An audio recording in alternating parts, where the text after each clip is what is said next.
guys, today I'm going to be explaining the Analects of Confucius 2.4, which is about Confucius's personal autobiography. And without further ado, let's get started. 2.4, sorry. At 15, I set my mind upon learning. At 30, I took my place in society.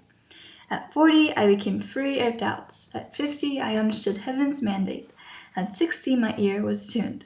And at 70, I could follow my heart's desires without overstepping the bounds of propriety. So, at 15, he set his mind upon learning. So, of course, ancient Chinese people educated their children well before the age of 15, but I think he's saying that he's finally had the will to actually learn how to be a good person, or the will to improve himself and go on the journey of self-cultivation. And at 30, he set his place in society. Well, that's not exactly right, because he never actually said anything about society or anything. While that could be an interpretation, on this channel, we try to go for the original meaning as best as possible.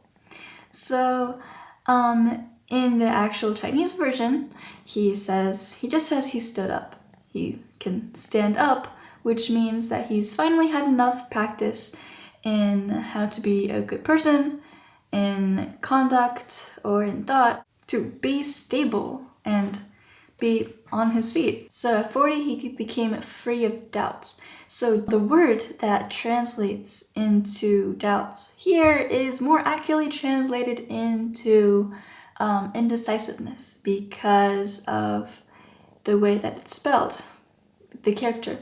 So on top, is the meaning for or, like, do you want this or that? And then at the bottom is heart. So it's like or heart, which is like your heart not being decisive enough or making up your mind. So you're like, oh, this or that, should I learn this or that, should I do this or that? So what that means is at 40, he knew basically what to do in each situation, compared to him just standing up. When he was 30, he could now stand and do it confidently, knowing that his decisions are most likely right. At 50, I understood heaven's mandate. In Chinese philosophy, heaven is actually inside you, and that's like your internal voice. And so heaven's mandate is just a really fancy way of saying your inner impulse or your gut feeling. So for example, your inner voice is not the one saying, I want to eat chips and lay down. That is actually your mind. And your inner voice is actually the one who's saying, I probably shouldn't, I have a lot of work to do, or I really shouldn't, I'm on a diet. And so your gut feeling or your inner impulse or anything you want to call it is the one that will immediately help a drowning person in the water, or a person who's about to fall off a cliff, or anything like that. At 60, my ear was attuned.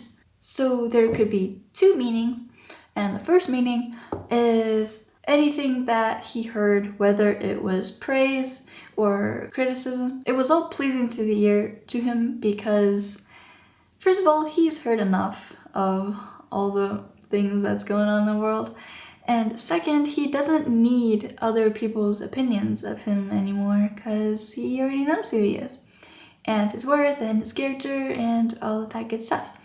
And the second meaning could be that he can finally follow his inner voice instead of just acknowledging it when he was 50. At 70, I could follow my heart's desires without overstepping the bounds of propriety. So the bounds don't even come close to what he is saying here, because what he's saying here is that even his desires are disciplined enough that his desires are all right, and he could naturally follow them without having to discipline himself or having to have a second thought about, is that right or is that wrong? So in conclusion, the path of moral cultivation and of learning for Confucius is a lifetime journey of patience, persistence, and effort. So the one question that I had